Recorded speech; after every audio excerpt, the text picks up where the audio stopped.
Hello बच्चों, welcome to this video lecture about moss, its introduction and morphology. अब से पहले जो lectures थे उनमें हमने study किया कि liverworts and hornworts क्या होते हैं bryophytes में. अब हम उसका तीसरा जो क्लास है वो स्टडी करेंगे, वो है moss. तो कुछ एक फीचर्स हैं, डिस्टिंक्टिव फीचर्स moss जो है प्लांट्स के उनके.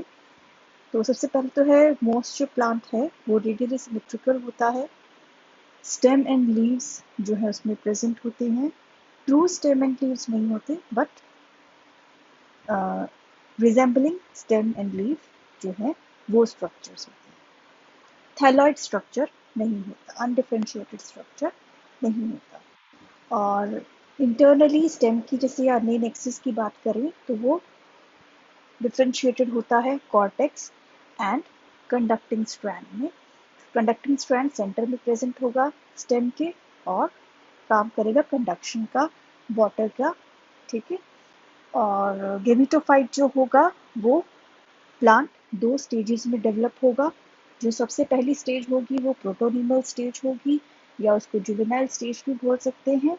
और उस स्टेज के बाद ग्रो करके वो गेमिटोफिटिक लीफी गेमिटोफिटिक स्टेज में जाता है जहाँ पर स्टेम लीफ अलग से दिखने लगती है.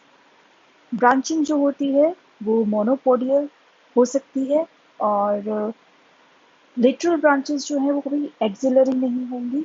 ठीक है. और दे arise below the leaf. Leaf जहाँ पर अराइज होगा वहाँ से जो है ब्रांचेस एक तरह से सेपरेट होंगी मेन एक्सिस से. गेमिटोफोर जो है वो ग्रो करेगा सिंगल एपिकल सेल के थ्रू. जो एक्सिस है उसके एंड पर जो एपिकल सेल होता है, सबसे टॉप मोस्ट या सबसे लास्ट टर्मिनल सेल जो होता है एपिकल सेल, वो न्यू सेल्स जो है ऐड करता जाता है और ग्रोथ करता है.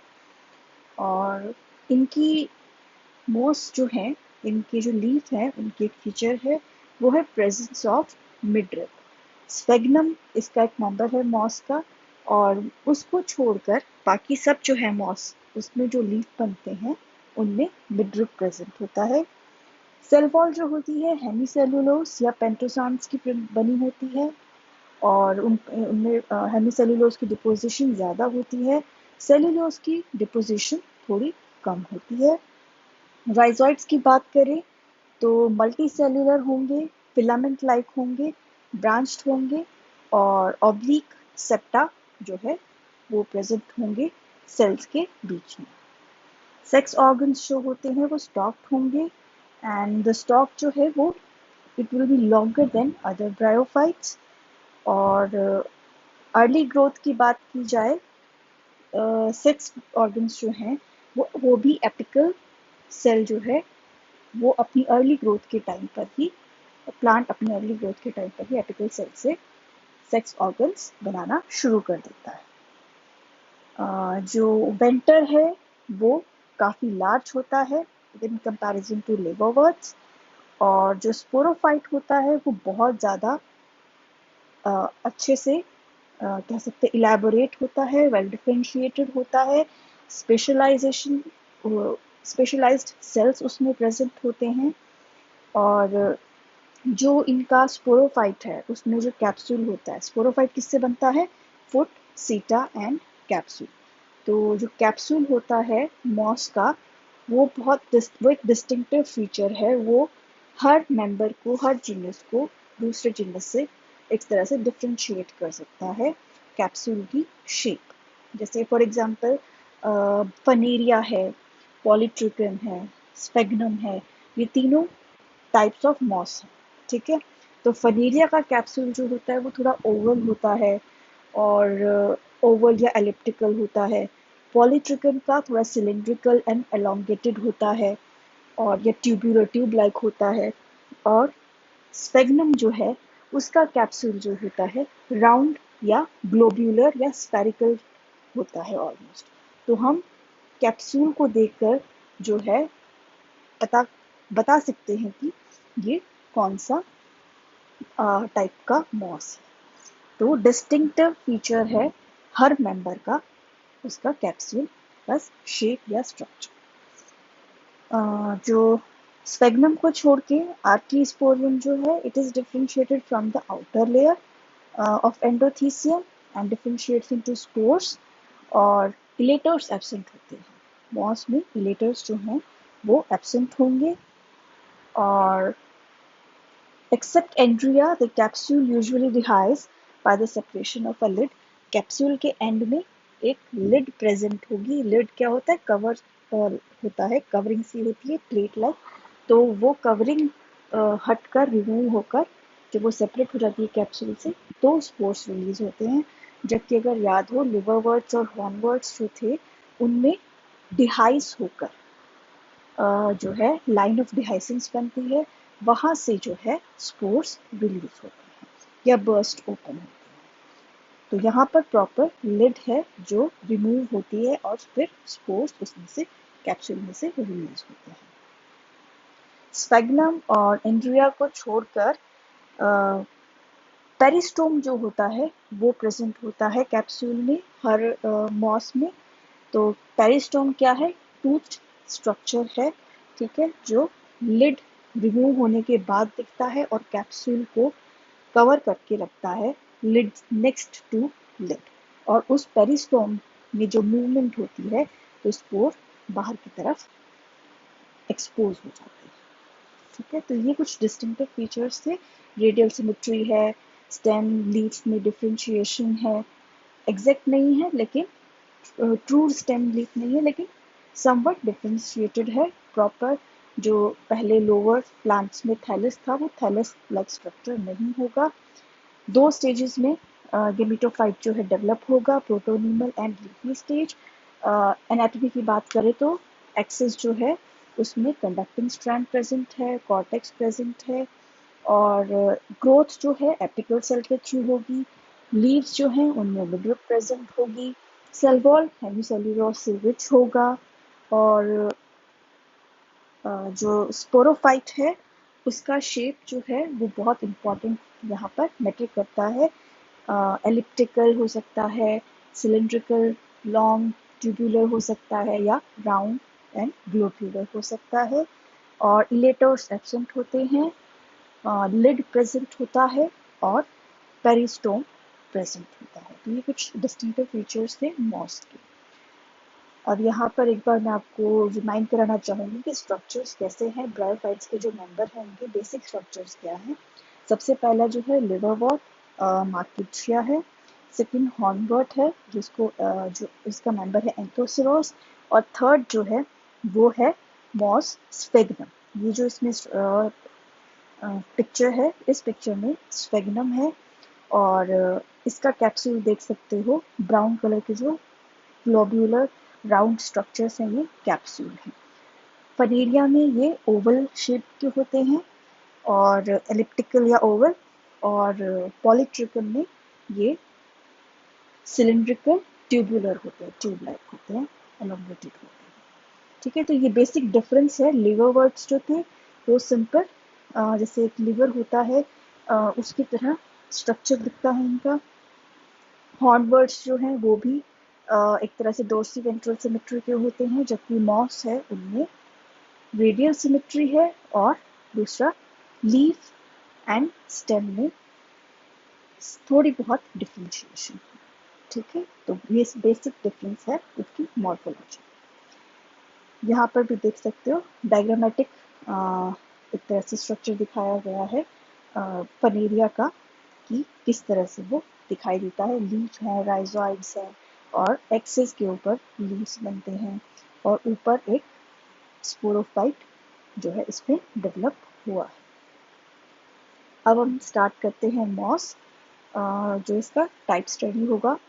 Division bryophyte, class bryopsida, order funariales, family funariaceae, genus funaria and species hygrometrica. Hygrometrica, funaria hygrometrica जो है इसको कॉमनली कॉर्ड मॉस भी बोलते हैं। कॉर्ड मतलब रोप, रस्सी के जैसा। तो इसको रस्सी के जैसा नाम क्यों दिया है? फनेरिया जो एक्चुअली में टर्म है, ये आया था लैटिन वर्ड से फ्यूनिस। उसका मतलब लैटिन में रोप होता है या रस्सी को फ्यूनिस कहते हैं। तो वहां से इसका नाम लिया गया फनेरिया। और हाइग्रोमेट्रिका इसको क्यों कहा गया? उस रस्सी लाइक जैसी लुक की वजह से। किसकी लुक होती है रस्सी जैसी? स्पोरोफाइट। जो फनेरिया है उसका स्पोरोफाइट जो है वो ट्विस्टेड होता है, कॉइल्ड होता है। और जब वो हाइग्रोस्कोपिक मूवमेंट दिखाता है तो वो ओपन हो जाता है। ठीक है, तो जब वो कॉइल्ड होता है तो वो रस्सी के जैसा लगता है, इसलिए यहाँ पर इसको कॉर्डमोस कहते हैं। स्पोरोफाइट का जो सीटा है वो कॉइल्ड होता है रस्सी के जैसे। ठीक है, इसी वजह से लैटिन में पहले जो इसका नाम दिया गया था तो वो फ्यूनिस से डिराइव किया गया, क्योंकि फ्यूनिस का मतलब रोप होता है। तो फनेरिया हाइग्रोमेट्रिका, उसकी हाइग्रोस्कोपिक मूवमेंट की वजह से यहाँ पर नेम दिया गया है। तो कॉमनली फनेरिया हाइग्रोमेट्रिका को कोड मोस कहा जा सकता है because of hygroscopic movement in sporophyte, जो कि ट्विस्टेड फॉर्म में अगर होगा तो रोप जैसा लगता है, रस्सी के जैसा लगता है। ठीक है, अब इसकी डिस्ट्रीब्यूशन की बात करेंगे तो all over the world around 200 species present हैं, जिसमें से 15 स्पीशीज जो है इंडिया में प्रेजेंट हैं फनेरिया की।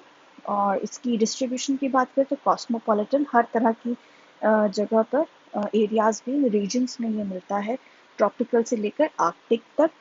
और बट वहाँ पर उसका हैबिटेट होना कैसा चाहिए? शेडी एंड मॉइस्ट प्लेस होना चाहिए। और क्लस्टर में ग्रो करता है। ठीक है, बहुत सारे प्लांट जो हैं वो एक साथ जो है आसपास बहुत एक क्लस्टर सा बनाकर क्राउडेड तरीके से ग्रो करते हैं।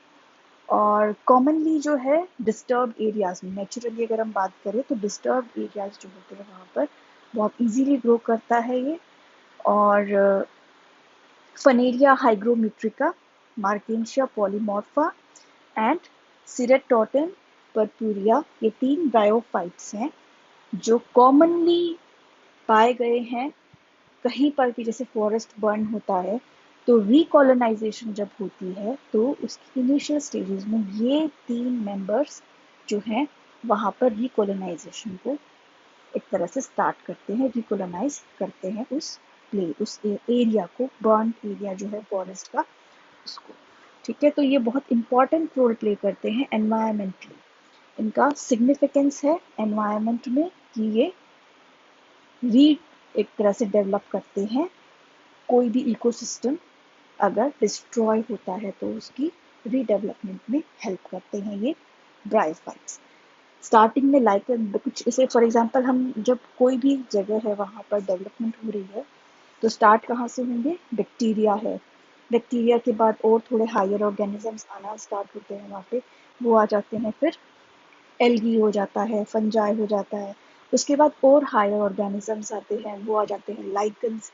लाइकन्स के बाद वहाँ पर जो ऑर्गेनिजम्स स्टार्ट करते हैं सर्वाइव करना, ग्रो करना, वो हो जाते हैं फिर ब्रायोफाइट्स। और उनमें कौन से हैं वो ब्रायोफाइट? फनेरिया, मार्केंशिया, सिरेटोट।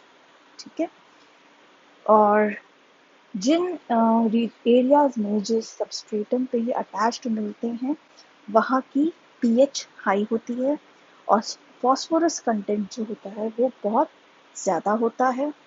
और इसके अलावा बाकी इनऑर्गेनिक एंड ऑर्गेनिक कंपोनेंट्स में भी वो जो सॉइल है रिच होती है। ठीक है, और फनेरिया हाइग्रोमेट्रिका जो है वो फनेरिया जीनस की सबसे ज़्यादा अबंडेंटली पाई जाने वाली स्पीशीज है, सबसे ज़्यादा पाई जाने वाली टाइप। ठीक है, अब हम बात करते हैं मॉर्फोलॉजी की। जो इसकी गेमेटोफिटिक प्लांट बॉडी है जो कि डोमिनेंट है, वो कैसे दिखती है। ठीक है, तो जैसे कि स्टार्टिंग में बताया था, मॉस में 2 स्टेजेस में ग्रोथ होती है। एक तो है जुवेनाइल स्टेज, दूसरी है लीफी स्टेज। जुवेनाइल स्टेज जो है वो कैसे बनती है? मियोस्पोर्स बनते हैं स्पोरोफाइट के अंदर। तो जो वो मियोस्पोर्स जर्मिनेट करते हैं तो वो ग्रीन ब्रांच्ड फिलामेंटस बॉडी बनाते हैं। जिसको प्रोटोनिमा कहते हैं। प्रोटोनिमा आपने लिवरवर्ट्स और हॉर्नवर्ट्स में भी थोड़ा सा इसका मेंशन आया था। तो वो प्रोटोनिमा जो है वो यहाँ पर जुवेनाइल स्टेज बनाता है, डिफरेंशिएटेड स्टेज बनाता है, और मतलब एक डिफरेंट स्टेज बनाता है, और उसमें डिफरेंस भी आता है। उसमें जो फिलामेंट्स डेवलप होते हैं वो भी डिफरेंट होते हैं।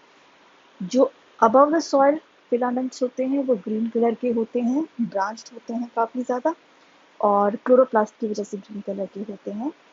और बिलो द सॉइल जो फिलामेंट्स बनते हैं वो राइजोइड में डेवलप होते हैं। राइजोइड कैसे होंगे? विदाउट क्लोरोप्लास्ट होंगे, ब्राउनिश कलर के होंगे, और एलोंगेटेड सेल्स होंगे उसके, ठीक है। और जो ग्रीन कलर की ब्रांचेस होंगी वो क्लोरोनिमल ब्रांचेस कहलाएंगी। यहाँ डायग्राम में भी देख सकते हो आप, क्लोरोनिमल ब्रांच ग्रीन कलर की है, और राइजोइडल ब्रांच जो कि ब्राउनिश या एक तरह से क्लोरोप्लास्ट के बिना जो ब्रांचेस हैं, फिलामेंट्स हैं, वो राइजोइडल ब्रांच है, और उनका काम क्या है? एंकरेज का एंड वाटर की एब्सॉर्प्शन का।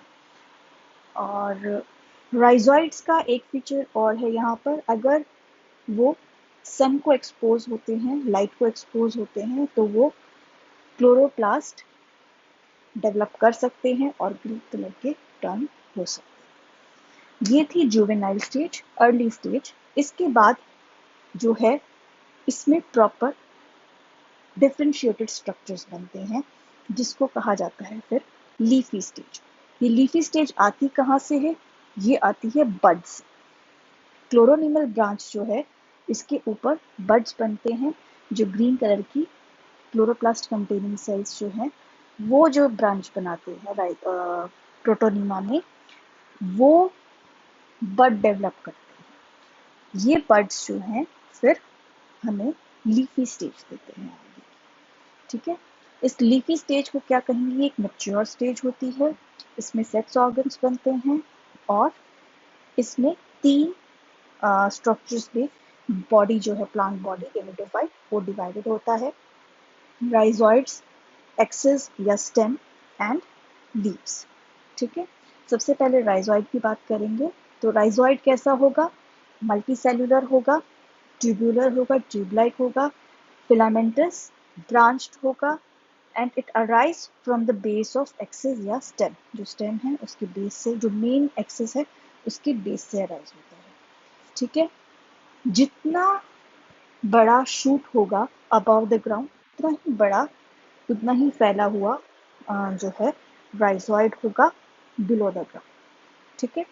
और राइजोइड के सेल्स जो होते हैं उनमें इम्पॉर्टेंट एक ऑयल कंटेंट जो है वो प्रेजेंट होता है, स्टोर होता है।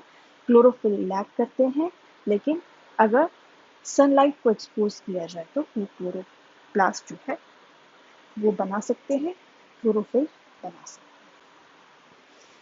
जो क्लोरोप्लास्ट होते हैं फनेरिया में, इसके सेल्स में, वो डिस्क शेप्ड होते हैं, लार्ज होते हैं, ठीक है। पायरिनॉइड्स उनमें एब्सेंट होते हैं, जबकि एंथोसिरोस जो था उसमें पायरिनॉइड्स प्रेजेंट थे, ठीक है। अब नेक्स्ट है एक्सिस या स्टेम।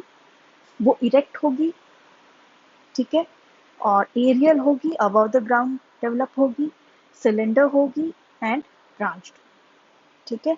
ग्रीनिश कलर की होगी, और उसमें बाहर के जो सेल्स हैं उनमें ज़्यादातर क्लोरोप्लास्ट प्रेजेंट होगा, फोटोसिंथेसिस वो कर सकते हैं। तीसरा जो पार्ट है वो होता है लीफ या लीव्स। लीफ लाइक, वैसे यहाँ पर कहा जाए तो ज़्यादा प्रॉपर रहेगा। तो स्पाइरली अरेंज्ड होंगे, वो ग्रीन कलर के होंगे, ओवल शेप होगी, ओवेट एक तरह से शेप होगी, सेसाइल मतलब एक्सिस जो मेन स्टेम है या मेन एक्सिस है उस पे डायरेक्टली अटैच होंगे, फ्लैट होंगे, ठीक है।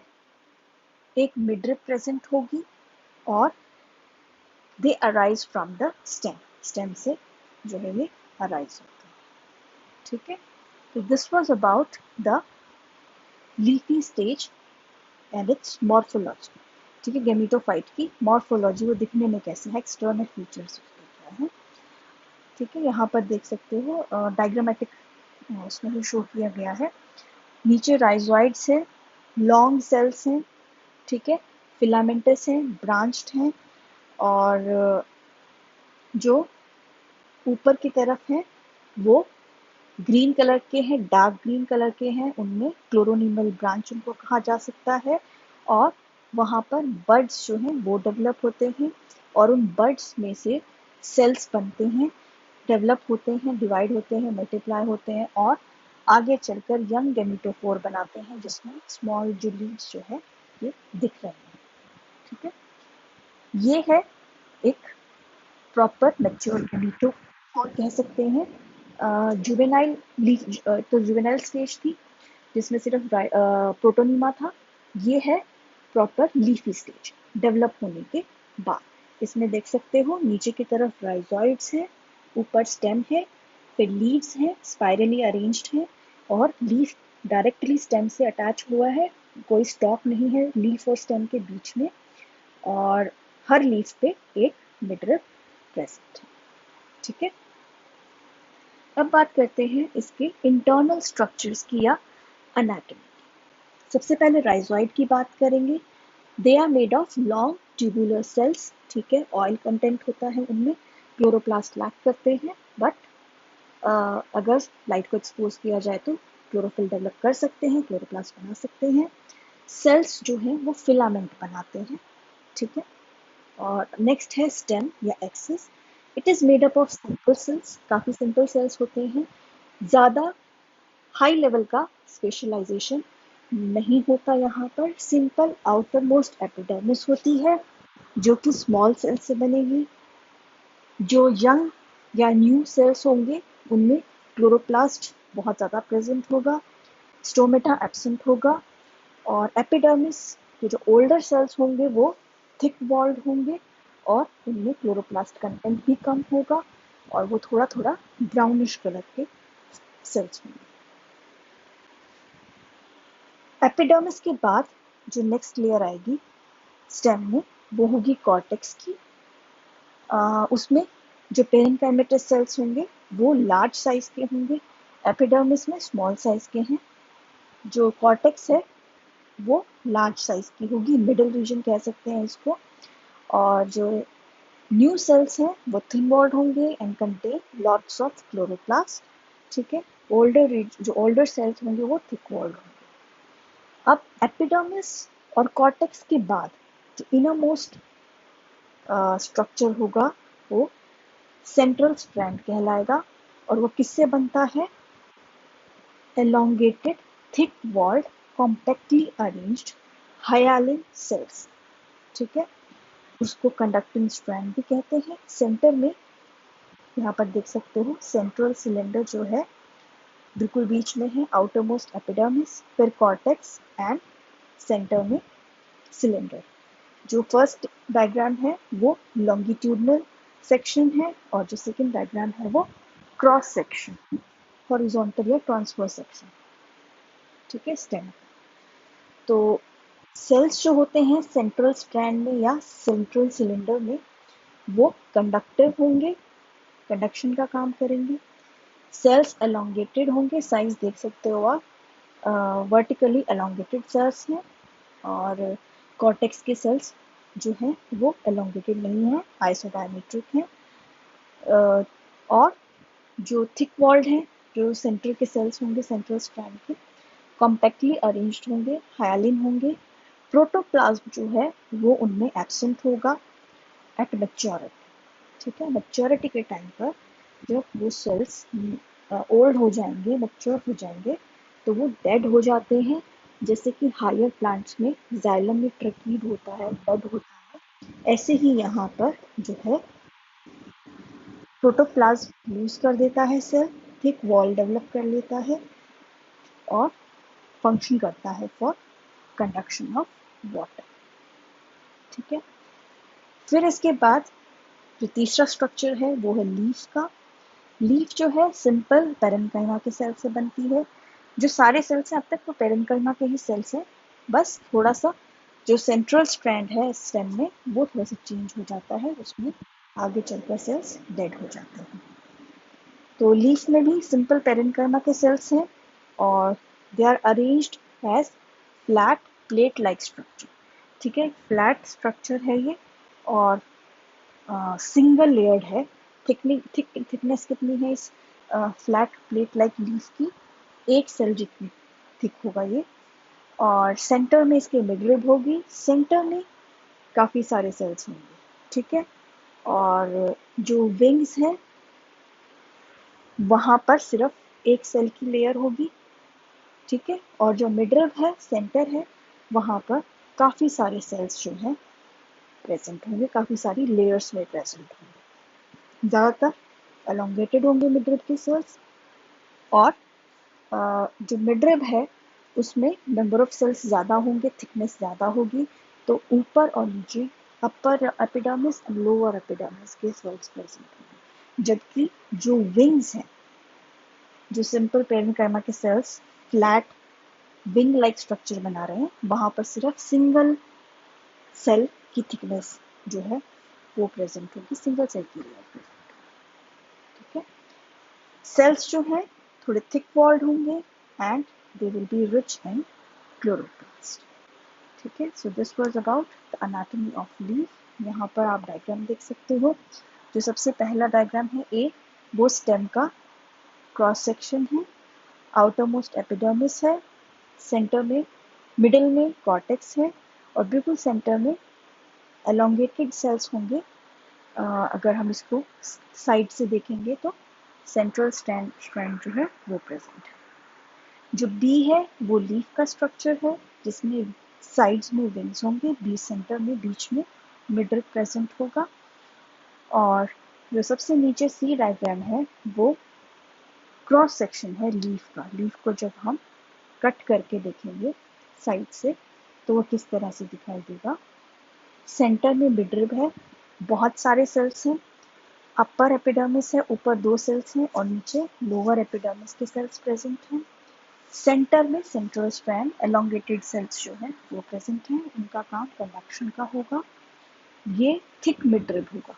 ठीक है, बहुत सारे सेल्स प्रेजेंट होंगे। जबकि विंग्स जो लेटरल है उसमें सिर्फ 1 सेल की जो है थिकनेस, 1 लेयर होगी सेल्स। ठीक है, तो ये डिफरेंस यहाँ पर ये है। ये देखो, ये है 1 लेयर, यहाँ पर एक ही सेल की लेयर होगी, 1 सेल की थिकनेस होगी। जबकि मिडरिब जो है इसमें ऊपर अपर एपिडर्मिस है, नीचे लोअर एपिडर्मिस है और सेंटर में सेंट्रल कंडक्टिंग स्ट्रैंड है और विंग्स में सिर्फ एक ही लेयर। ठीक है, ये डिफरेंस है। ये देख सकते हो, ये एक्चुअल जो फनीरिया है उसका गेमेटोफाइट है। देखो इतना थिन होता है, सिंपल अभी क्या बताया था, जो लीफ है उसके जो विंग्स हैं वो सिंगल लेयर के सेल्स बनाते हैं। सिंगल लेयर ऑफ सेल्स जो है वो लीफ बनाती है, उसके विंग्स बनाती है। तो बिल्कुल ट्रांसपेरेंट दिख रहे हैं। ठीक है, क्योंकि बहुत सारे सेल्स नहीं हैं इसलिए वो बहुत ज़्यादा जो है थिक नहीं है लीफ की, आर पार दिखाई ना दे सके। लेकिन यहाँ पर देख सकते हैं सिर्फ सिंगल थिन लेयर थी सेल्स की, जिसकी वजह से काफ़ी ट्रांसपेरेंट से ट्रांसल्यूसेंट से एक तरह से जो है विंग्स दिख रहे हैं यहाँ पर। और विंग्स के बीच में जो है मिडरिब प्रेजेंट है, एक लाइन जैसी दिख रही है वो मिडरिब है। और यहाँ पर ये देख सकते हो विंग्स जो हैं मिडरिब के साइड्स में जो सेल्स हैं वो फैले हुए हैं फ्लैट एंड सिंगल लेयर में है, इसलिए काफ़ी पतले और ट्रांसल्यूसेंट। ठीक है, ये भी देख सकते हो वही है, उसका थोड़ा और क्लोजअप ही है सेल्स लीफ का। ठीक है, और ये बिल्कुल क्लोजअप है। साइड्स में विंग्स में पेरेन्काइमा के सेल्स हैं सिंपल। ठीक है, रेक्टेंगुलर हेक्सागोनल हो सकते हैं ये। और सेंटर में मिडरिब प्रेजेंट है, लॉन्ग एलोंगेटेड सेल्स प्रेजेंट हैं और सेंटर के जो सेल्स होते हैं वो ज़्यादा होते हैं, जबकि विंग में सिर्फ एक सेल की लेयर होती है। So this was about funaria, it's introduction to Fanaria, and it's morphology and anatomy, इसका स्ट्रक्चर कैसा होता है। तो अगर इसमें कोई चीज़ ना समझ में आई हो, कोई टर्म ना समझ में आया हो या कोई स्ट्रक्चर ना समझ में आया हो तो आप पूछ सकते हैं व्हाट्सएप ग्रुप पर। और नेक्स्ट जो टॉपिक होगा वो होगा रिप्रोडक्शन इन फनेरिया। और मैं चाहूँगी कि आप लोग एक बार फनेरिया, मार्केंशिया एंड एंथोसेरोस के राइजोइड्स और उनके जो वेजिटेटिव थैलस है उनको एक बार कंपेयर करें। खासकर राइजोइड्स के ऊपर कई बार क्वेश्चन आ जाता है कि differentiate between the rhizoids of Markensia, Anthoceros and Paneria। जो लॉन्ग आंसर क्वेश्चन या फिर नोट लिखना आ जाता है 4 मार्क्स का या 5 मार्क्स का, कि राइजोइड्स जो है तीनों के राइजोइड्स को, टाइप ऑफ राइजोइड्स को एक्सप्लेन करो कि तीनों प्लांट्स में किस तरह के राइजोइड्स होते हैं। तो इसको थोड़ा सा चेक करना, कंपेयर करना इनको और समझने की कोशिश करना कि किस तरह से ये डिफ्रेंशिएट करते हैं और फनेरिया में ऐसी क्या नई चीज़ें हैं जो इससे पहले वाले जो ब्रायोफाइट्स थे उनमें नहीं स्टडी थी। ठीक है, सो नेक्स्ट लेक्चर रिप्रोडक्शन पर होगा फनेरिया में। और अगेन क्वेश्चन समझ में आया तो पूछ सकते हो व्हाट्सएप ग्रुप में। Okay, take care, have a good day.